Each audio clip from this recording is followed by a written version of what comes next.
I can't leave my mother alone, I'm worried about my father. Please, can you drive? Take us to the hospital. For a moment, Bob just stared at me, but then he said, all right, and started getting ready. Thank you. I quickly got ready too, and we headed to the hospital in Bob's car. As we drove into the woods and went a bit further, suddenly Bob stopped the car. Something seems off with the car. I'm sorry, but can you get out and check the front tire? I did as he asked, getting out of the car and shutting the passenger door behind me. Suddenly, wait, what are you doing? Bob started the car without letting me back in. He pulled the car over to the opposite lane, hurriedly approached me, and threw my bag at me through the open window. That's for waking me up in the middle of the night. Bob smirked and said that, then drove off, disappearing from sight in no time. 2 hours later, I arrived at the hospital to find a critically injured Bob. My name is Catherine Thompson, 24 years old. A housewife. After graduating from college, I joined a major corporation, but I resigned after marrying a senior I met there, Bob. Bob was handsome, intelligent, an all-around athlete, and every girl's dream man. I fell head over heels for Bob the moment I saw him during a training session he led shortly after I joined the company. Like other female coworkers, I would say, wouldn't it be amazing to be his girlfriend? Back then, my feelings were more like a fan's adoration for a celebrity. The mere excitement of spotting Bob in the office or getting assigned to a task where I'd interact with him was thrilling. Then, out of the blue, Bob approached me after I was assigned to the administrative department. It was work-related, but I was ecstatic that he remembered my name and specifically asked for Catherine. That day, my colleagues kept teasing me, and I felt like I was walking on air. After that, for some reason, Bob started talking to me more often. Before I knew it, we were dating, and soon after, we were married. I had adored Bob to the heavens, but I still always wondered why he had chosen me. When he proposed, I asked him, Bob, why did you choose me? And he smiled and replied, because you loved me the most. I was both embarrassed and overjoyed to hear that. I felt validated. I believed he recognized the depth of my love and accepted it. But the reason Bob gave me after our marriage was a bit different. He said, I married you because you were my #1 fan. In other words, you knew best how awesome I am. You made the right choice. It felt off. It seemed similar, yet different. I couldn't quite put my finger on it. But as time went on, that uneasy feeling took a solid shape, and I found myself trapped. Had I realized what this discomfort was about sooner, I wouldn't have suffered as much. Bob was, by all accounts, perfect. As long as you didn't upset him. After we got married and started living together, I found that Bob became more critical towards me. For instance, over minor things like overcooking the breakfast eggs until the yolk was too hard, or not ironing his white shirt to his liking. Sometimes, he'd suddenly quiz me on complicated economic or societal issues and chastise me for not having a satisfactory answer. He didn't like how I woke him up in the morning, or if I didn't respond to his messages immediately, or if the coffee was too weak, or if a strand of hair was in the sink. Bob would point out every little detail, never raising his voice, but always speaking to me slowly and deliberately, as if making sure I'd understand. Listen, he'd say, I'm telling you this for your own good. So you can be a wife that's fit for me, and not embarrass yourself in front of others. If you just do as I say, you won't go wrong. This would continue until I'd respond with, yes, I understand. I'm sorry, I was wrong. Once he felt I genuinely regretted my actions, he'd say, okay, just be careful next time. I found myself constantly walking on eggshells. Day and night, I watched Bob's expressions, kept the house immaculate, and served the dishes perfectly without a single flaw. The only thing on my mind was to avoid being scolded, that was all. Yet, as I grew more weary, Bob would comment, you know, Catherine, looks do matter.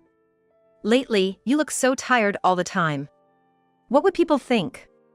You should always look your best as my wife. He'd then insist on buying me expensive clothes and makeup or send me to salons and spas. Bob was well off, so ironically, the only thing I didn't need to worry about was money.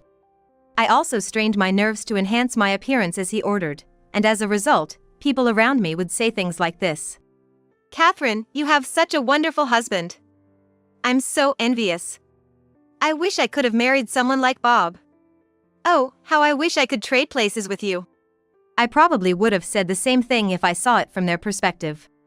but the reality was hell. If it was possible, I wished someone would switch places with me. Desperately following Bob's orders, before I knew it, 2 years had passed. Underneath my smiling facade, I was slowly losing myself. Then, an incident occurred. Late one night, my smartphone rang, pulling me from my momentary dream world back to reality. I quickly grabbed my phone, checking on Bob, who was sleeping next to me. He seemed to have woken up and turned over in bed, looking irritated. The call was from my mom. "Hello, what's going on?" "Oh, Catherine, your father." Mom was calling from the hospital. My dad had a heart attack and was undergoing surgery. "What? Dad?" I could hear my mom crying on the other end. "Okay, I got it, I'm on my way." I hung up and turned to Bob. "What's the matter at this hour?" The clock was ticking past 1 a.m. "I'm sorry, but..." I explained the situation to Bob. "I need to go to the hospital. Can you drive me there?" Bob stared at me silently. It was a critical situation for my father. Surely, even Bob would agree to drive. Though I had a driver's license, I wasn't allowed to drive Bob's car. "I can't leave my mom alone. I'm worried about Dad. Can you drive? Please, take me to the hospital." Bob continued to stare at me for a while, then finally said, "All right," and began to get dressed. "Thank you." I quickly got ready, and we headed to the hospital in Bob's car. The hospital was about 7 to 8 miles away, and it would take roughly 10 to 15 minutes by car. The main road leads straight to the hospital. However, Bob took a detour onto a side road. "It's the middle of the night. This way is faster." "Is it?" I was grateful that Bob was trying to get me there as quickly as possible. Even though he's always tough, he truly cares for me. That's what I believed. After driving on the side road for a while, we entered a forested area. I recalled him mentioning that this route was more scenic during our drives. Suddenly, Bob stopped the car. "The car seems to be acting up. Can you check the front tire for me?" I got out as he asked and closed the passenger door. But then, what the? Bob started the car without me in it. The car moved a short distance forward, then reversed, turned around, and came back to where I was standing, looking stunned. "I have an important presentation tomorrow. And now, I've been woken up at this ungodly hour." Bob parked on the opposite lane, came rushing towards me, and threw my bag at me through the open window. "This is your punishment for waking me up in the middle of the night." Bob sneered in a creepy manner and said that. He then drove off in the original direction, and in a blink of an eye, he was out of sight. The location was inside a not-so-deep forest, and the time was nearing 2 a.m. Normally, one would feel helpless and even cry in such a situation, but I somehow felt relieved. In the pitch-black forest, I kept walking straight towards the hospital. A distance of about 6 miles, all I could think about was to reach my parents as quickly as possible. I couldn't care less about Bob's angry face. I wouldn't mind if I never saw him again. Back then, when he threw that bag at me, I almost broke down in tears, wondering why he would do such a thing. Had I messed up again? Did I upset Bob? I should apologize quickly. But I couldn't think of what to apologize for. What on earth did I do? However, in my confusion, Bob gave me the answer. It's punishment for waking me up in the middle of the night. If I had woken up Bob for some trivial reason, then it was my fault. But what if my father-in-law is in a critical condition, undergoing emergency surgery? And my mother-in-law is anxiously waiting for the surgery to end at the hospital. Bob probably doesn't care about how I feel, wanting to be with them as soon as possible. His work tomorrow must be more important to him than anything else. Even if he didn't care about my feelings or my parents, he could have just told me to go to the hospital alone. Instead, he pretended to drive me to the hospital, then lied and left me stranded in the dark forest. Such actions are beyond normal. It was a rude awakening for me. When I first saw Bob, I imagined him as a prince from a fairy tale, and I felt like I was living that dream by marrying him. But that dream turned out to be a nightmare. The real-life prince was nothing but a selfish person. It was all about him, and he even admitted the reason he married me was that I was his biggest admirer. In other words, he chose the easiest person to manipulate. All just to satisfy his ego. I thought I was loved and chosen by Bob, and tried my hardest to be a good wife to him, but now I don't care anymore. In that forest, I found my freedom. I can't go back to that cage anymore, and I have no intention to. What did I even find appealing in such a superficial person, who doesn't even seem human? While I was walking hastily through the forest, these were the thoughts running through my mind. After about 2 hours of walking, I finally reached the hospital. When I arrived at the hospital, I informed them at the emergency entrance that my father was brought in by ambulance and was undergoing surgery. The security guard at the reception checked the name I provided, and then asked me to sign in on the visitors list. Once done, he handed me a visitor's badge. I wore the badge around my neck and hurried to the central operation room, where my mom was waiting. The only sound echoing in the dimly lit corridor was the click-clack of my heels. 2 hours have passed since then. I wonder how my dad is and how my mom is holding up. Naturally, I quickened my pace. The exhaustion from the long walk was nowhere to be felt. After turning a few corners, I could see my mom sitting under a dim light on a sofa. Mom! Catherine! As I called out to her, she looked up with tears streaming down her face. I got a sinking feeling in my chest. Is something wrong with Dad? I sat down next to her on the sofa, and she said, No, I just felt relieved seeing your face. Your dad is still in surgery. You startled me. I felt a rush of blood from my heart and all my strength drained away. After waiting a bit longer, the lights in the operating room finally went off. We were informed by the surgeon that the operation was successful. It would take some time for his condition to stabilize, but for now, the danger had passed. My mother and I shed tears of relief together. My father was taken to the ICU on a stretcher. He's still asleep, but I was truly relieved to see his face, resting peacefully. Together with my mother, we followed to the ICU and watched over him as he was transferred to his bed. Now, there's nothing more we can do. We're just waiting for Dad to wake up and recover. I need to make sure Mom gets some rest. The 2 hours before I arrived must have been so lonely for her. Thinking about it made me angry at Bob. I took Mom to the vending machine area and bought her a warm tea. Here, drink this to calm down.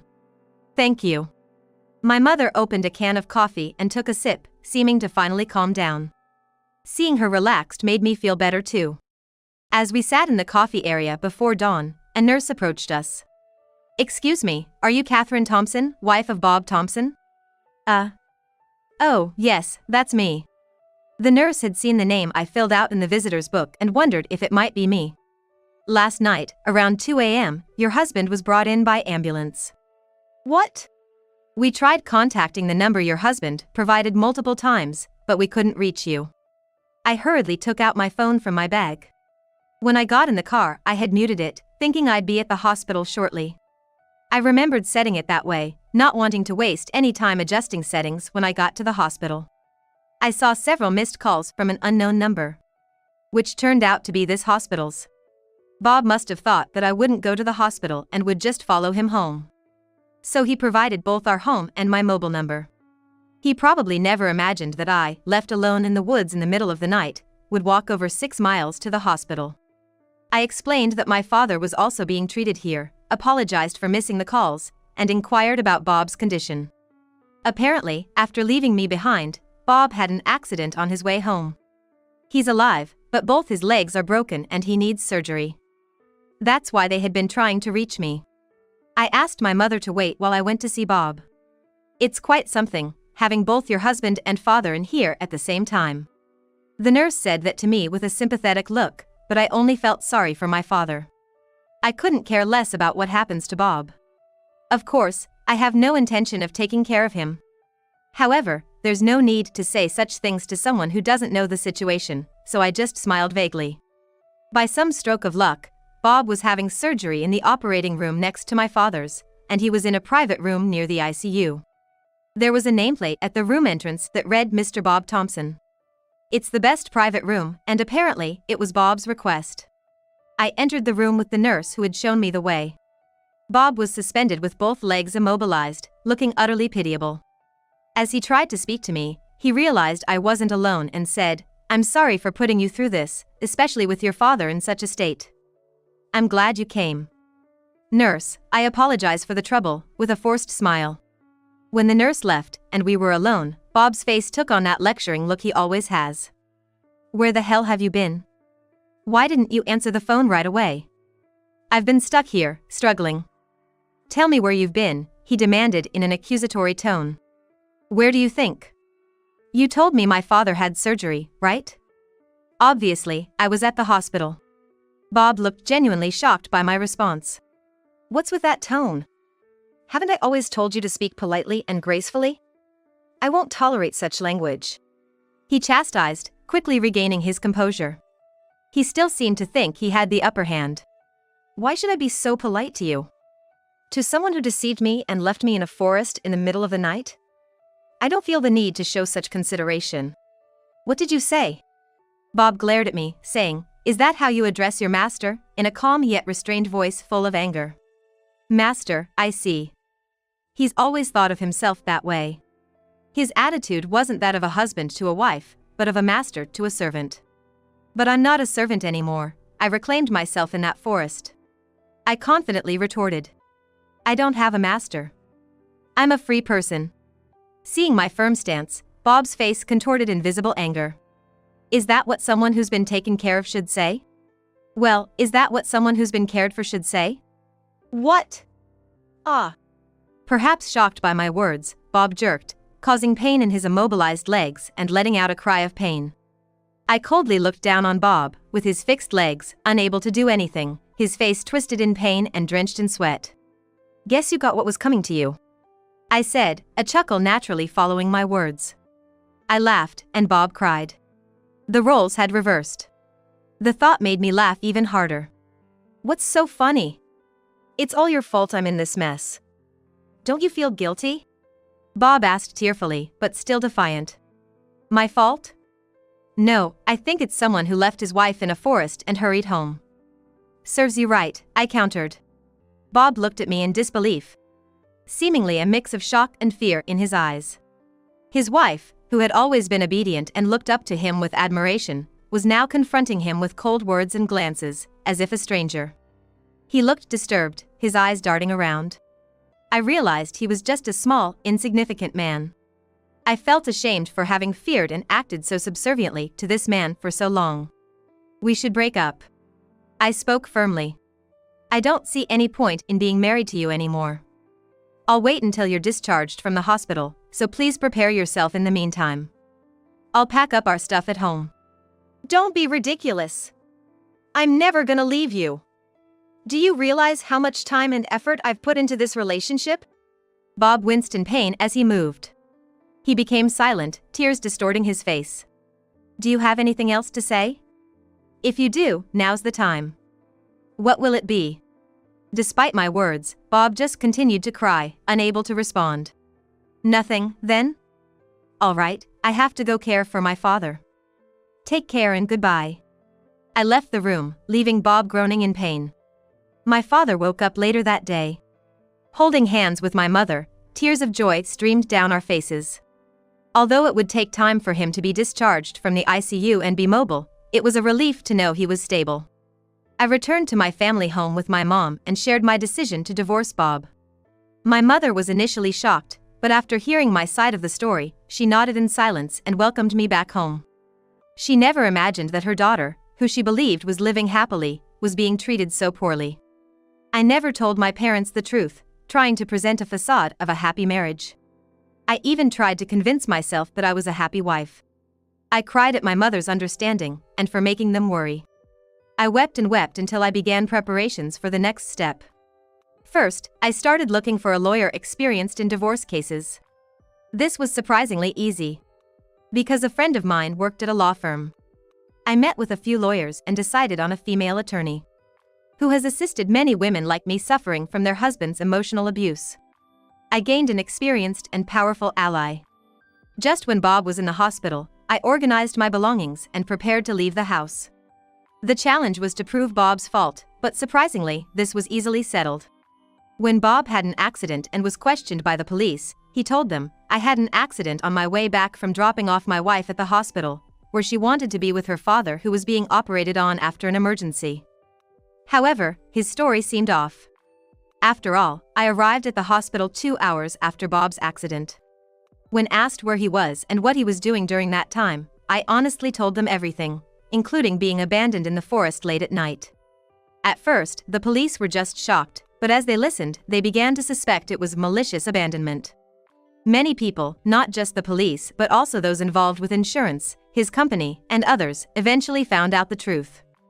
Every time, Bob kept making mistakes, and I'm grateful for that. In this way, I was able to prove how much Bob had belittled, neglected, and hurt me during our 2-year marriage. He was deemed at fault due to emotional abuse. Though it was a short marriage of only 2 years and I never had to worry about finances, I was able to secure a satisfactory amount in alimony and divorced Bob. After the divorce, I returned to my family home and took care of my father for a while. Fortunately, my father's recovery was smoother than expected, and he seems to be getting back to his regular life without any lingering effects. My father's workplace has told him he can return after a brief hiatus, and he's deeply grateful for that. Luckily, I got a job at the law firm that assisted me during my divorce. A friend of mine got married and was moving because of her husband's job. Thanks to my friend's recommendation and the lawyer who had seen my true nature during my interactions with Bob, the hiring process went smoothly. Thus, our family of 3 is slowly moving forward. Bob has completely lost his trustworthiness since our divorce. No matter how good-looking or elite he might be, he's now recognized as a terrible person who can't treat others properly. It seems like no one wants anything to do with him now. A former colleague reached out wanting to talk.